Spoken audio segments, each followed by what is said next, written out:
I was about 4 or 5 years old, and my parents had just separated. My mom was living in a 2-bedroom apartment. I had my own room, but I liked sleeping in her bed whenever I was staying with her. Our 2 bedrooms were at the end of a hallway, directly across from each other. Our apartment was on the first floor, and I remember that it was in the middle of the summer, and my mom had a window open her room that was directly behind the bed, above the headboard. Anyways, I woke up in the middle of the night, and remember sitting up and seeing that our cat was sitting in the door frame of my mom's room.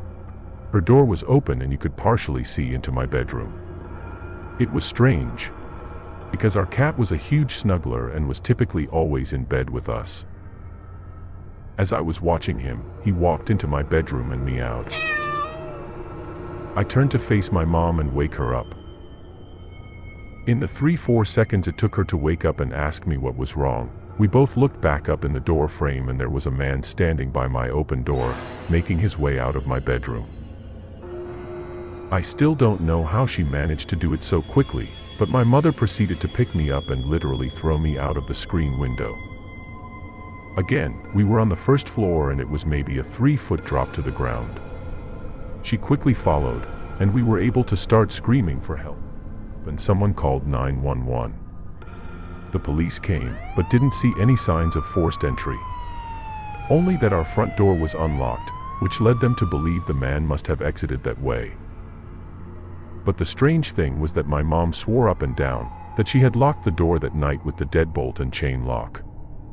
About a week later, she was cleaning the kitchen and opened up our water heater closet and found a notebook with names and drawings, as well as a pair of gloves and some gum wrappers. Basically, the man had been in our house and hid until we were asleep. This incident has truly put a traumatic toll on my mind ever since.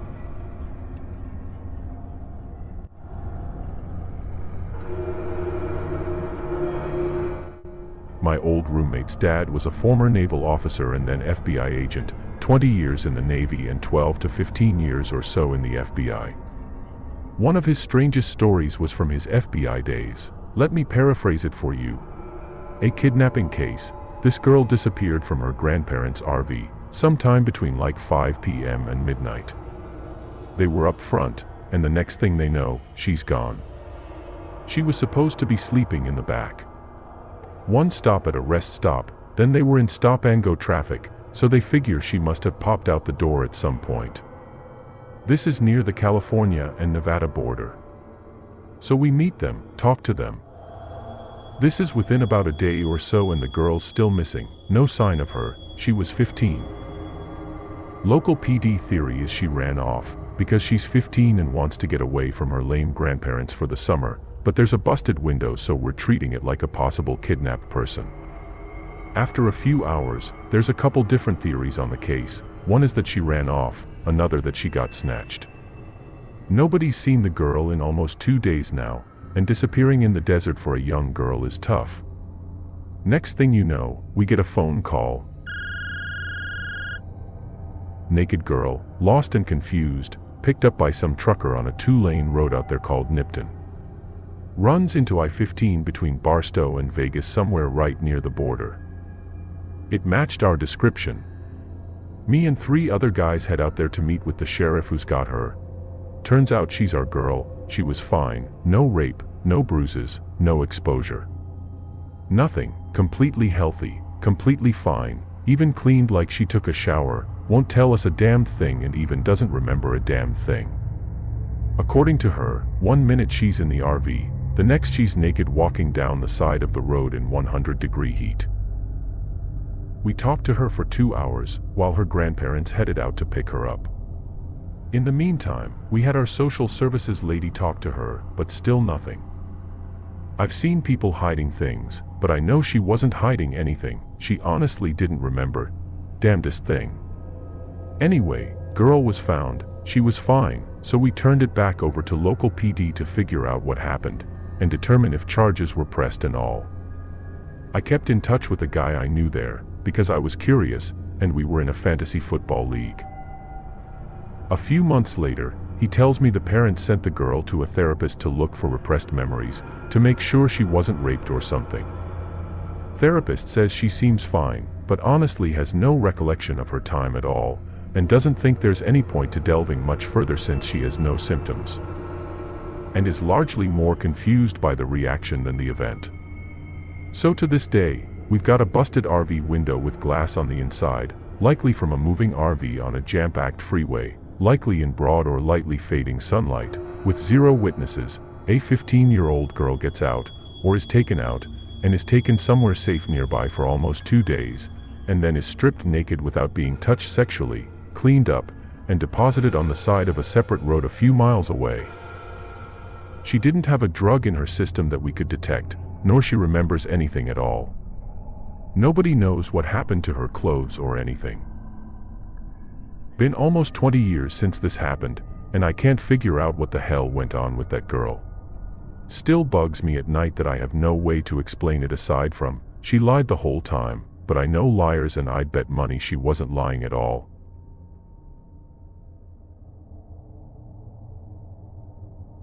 I worked as a police dispatcher / 911 call taker for a while.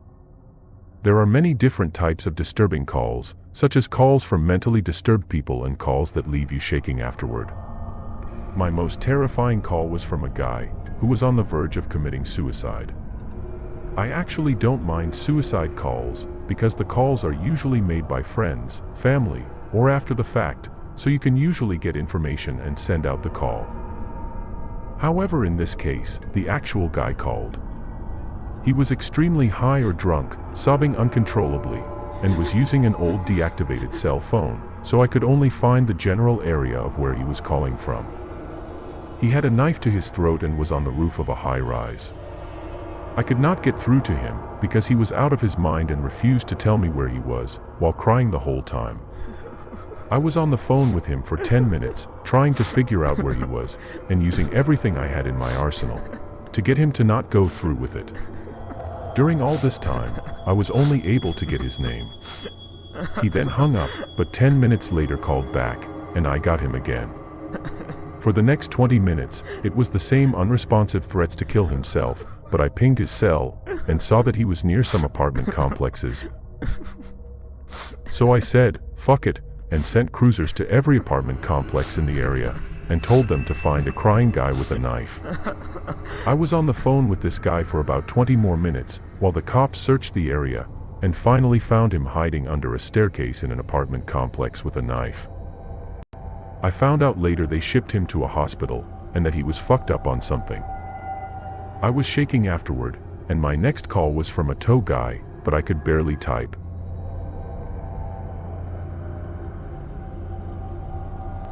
This story is scary because of human demeaning, apathetic nature.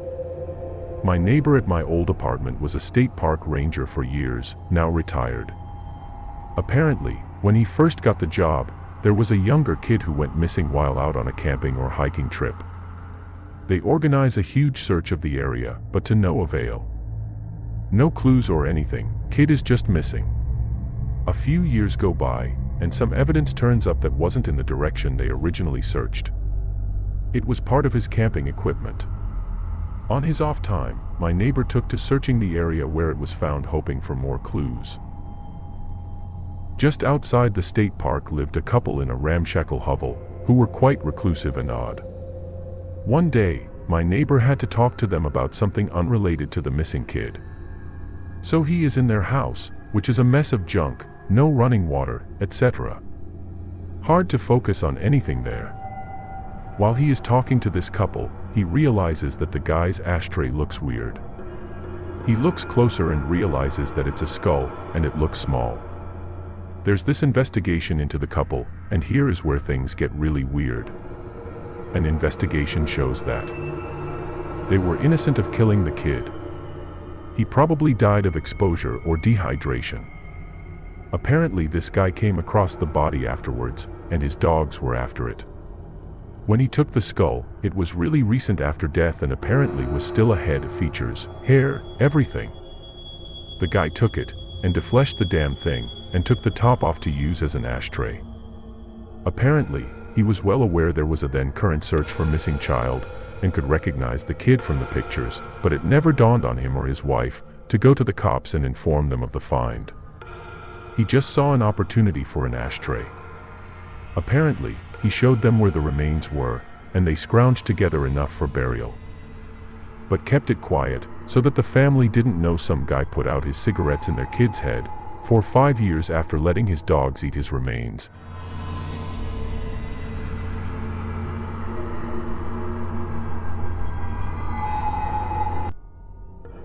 This happened to my mother's uncle in the 70s in India. I couldn't believe this story when my mom first told it to me, but after meeting her uncle a year before he passed away, my view changed. My mother's uncle lived in a rural Indian village. Electricity was present, but unreliable, and the entire village basically became pitch black once the sun went down. Uncle was a sharp, well-respected accountant, and he used to ride his bike long distances to meet with clients. This one evening, he was riding back home from a neighboring village and the path was particularly dark and desolate. As he was riding, he heard a voice calling out to him from behind. He knew there was no one else around, but this voice sounded like his daughter's, and he knew this wasn't possible, because his daughter had died at age 5. Very scared, he pedaled faster and tried not to turn around. In Indian superstition, you shouldn't look back to hear voices of loved ones or friends calling you like this on dark, lonely roads, because it is said, it is demonic entities trying to trick you to get your attention. For some reason, Uncle looked back, and from that point, he was never the same again. He made it back home, but was deeply disturbed and mentally unstable for the remainder of his life. A once intelligent accountant was reduced to a dejected, mumbling, mental case.